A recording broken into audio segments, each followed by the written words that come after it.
America में दौरे पे गए कांग्रेस नेता और सांसद राहुल गांधी ने आरक्षण के ऊपर में ये वक्तव्य दिया है कि हमारी सरकार जब आएगी तो समय को देखते हुए हम आरक्षण को पूर्ण रूप से समाप्त कर देंगे।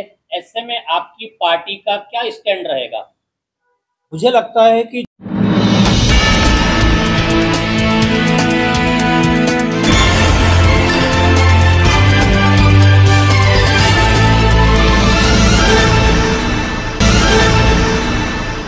एडवोकेट डॉक्टर रमेश पिसे, राष्ट्रीय संयुक्त मोर्चा का राष्ट्रीय महासचिव हूँ और ओबीसी जनमोर्चा का राष्ट्रीय उपाध्यक्ष हूँ।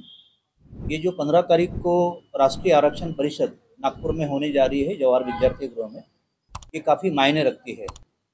इसकी अध्यक्षता जो हमारे नए चुने हुए जो सांसद है भाऊ साहेब वागचौरे जी, ये अध्यक्षता उद्घाटक है, अध्यक्षता आदरणीय गाड़े साहब करेंगे।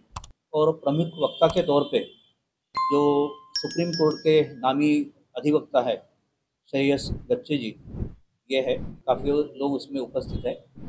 और इसमें अलग अलग सत्र है। पहला सत्र जो है उसका विषय काफ़ी मायने रखता है। 1 अगस्त 2024 को सुप्रीम कोर्ट का जो जजमेंट है उसके परिणाम ओबीसी SC ST पे क्या होने जा रहे हैं, इस पर चर्चा और कुछ उपाय है। दूसरा परिसंवाद सुप्रीम कोर्ट का जो 1 अगस्त का जो निकाल है उसका पदोन्नति के आरक्षण पे क्या असर होने वाला है और उसके उपाय क्या है। और तीसरा जो सत्र है वो काफ़ी मायने रखता है क्योंकि वो ओबीसी SC ST का प्राइवेटाइजेशन में भी रिजर्वेशन होना चाहिए। ये एक मसला है।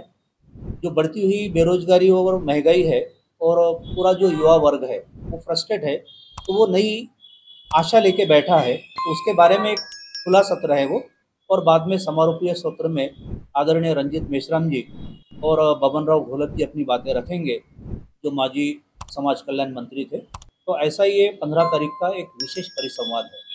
इसी दिशा में एक दूसरा बड़ा कदम हमारे ये सभी संगठनों ने, जो आरक्षण बचाओ समन्वय संघर्ष समिति है, उसके माध्यम से, चाहे फिर संविधान परिवार हो, राष्ट्रीय संयुक्त मोर्चा हो, ओबीसी जनमोर्चा हो, या हमारी बहना मीना भागवत जी उनका संगठन है राष्ट्रीय चर्मकार महासंघ, तो ये सभी संगठन जो फुले शाहू आम्बेडकर और संविधान को मानने वाले हैं, ये एक साथ आए हैं क्योंकि ये सबकी कॉमन लड़ाई है।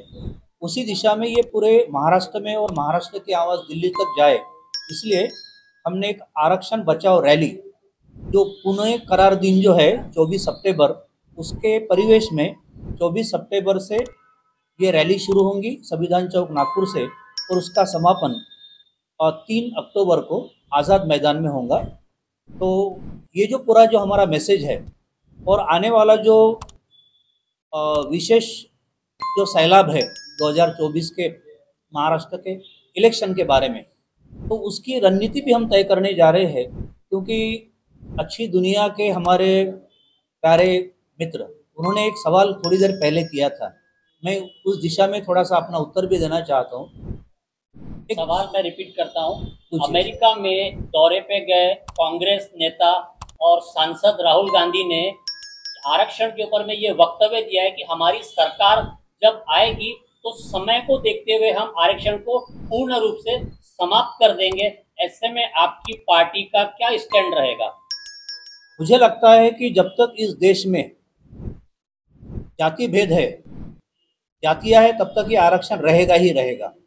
जिनको लगता है कि आरक्षण खत्म हो, पहले वो जाति खत्म करे। अगर आपको जाति निर्माण करने में शर्म नहीं आई, तो आपको जाति के आधार पे आरक्षण देने में शर्म क्यों है? इसलिए हमारा वो भी एक प्रयास है, जो आरक्षण बचाओ रैली है, उसका एक विषय है जाति तोड़ो समाज जोड़ो देश जोड़ो अभियान।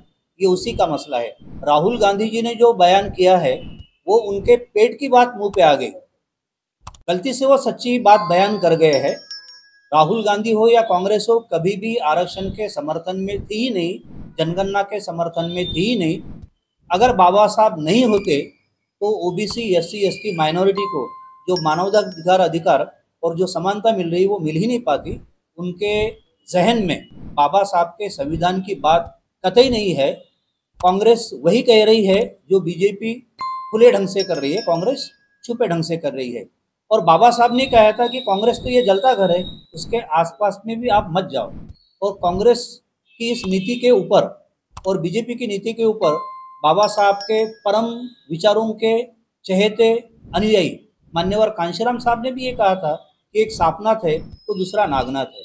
अब इतनी खुली बात होते हुए अगर हमारा बहुजन समाज ये दोनों की रणनीति नहीं समझ रहा है तो मुझे लगता है कि ये गलती हमारी है। हमको कांग्रेस से और बीजेपी दोनों से सावधान होके 2024 का महाराष्ट्र का जो आने वाला इलेक्शन है उसकी रणनीति बनाना, ये भी हमारे इस आरक्षण परिषद का और ये रैली का महत्वपूर्ण उद्देश्य है। कुछ दिन पूर्व सुप्रीम कोर्ट ने SC ST आरक्षण में क्रीमी लेयर को भी लाने का एक वक्तव्य दिया, इस पर भी काफी विरोध हुआ। ऐसे में आपकी संगठन का क्या स्टैंड है? इसके ऊपर अगर सबसे पहले जैसे ही 1 अगस्त को ये निर्णय सुप्रीम कोर्ट ने जाहिर किया, चाहे फिर वो राष्ट्रीय संयुक्त मोर्चा हो, संविधान परिवार हो या महाराष्ट्र कास्ट टाइप संगठन हो, इन्होंने सबसे पहले 7 अगस्त को दिल्ली में जंतर मंतर पे अगर धरना आंदोलन किसी ने दिया है तो ये हमारी संगठन ने दिया है। 8 अगस्त को हमने वहाँ पे 2 अधिवेशन लिए, उसमें ये खुली चर्चा हुई जिसमें चंद्रशेखर आज़ाद साहब खासकर आए थे, उन्होंने भी इसका पुरजोर विरोध किया है। और 11 तारीख को एक बड़ा सैलाब दिल्ली में उनके नेतृत्व में हमने दिखा है। अभी ऐसा सैलाब हर भारत के कोने कोने में रहेगा। जब तक आप इस देश से जाति नहीं हटाते और समानता निर्माण नहीं करते तब तक आपको आरक्षण बरकरार रखना पड़ेगा, चाहे फिर वो पॉलिटिकल आरक्षण हो, चाहे फिर वो नौकरी का हो, चाहे फिर वो शिक्षा में हो या पदोन्नति में हो। धन्यवाद।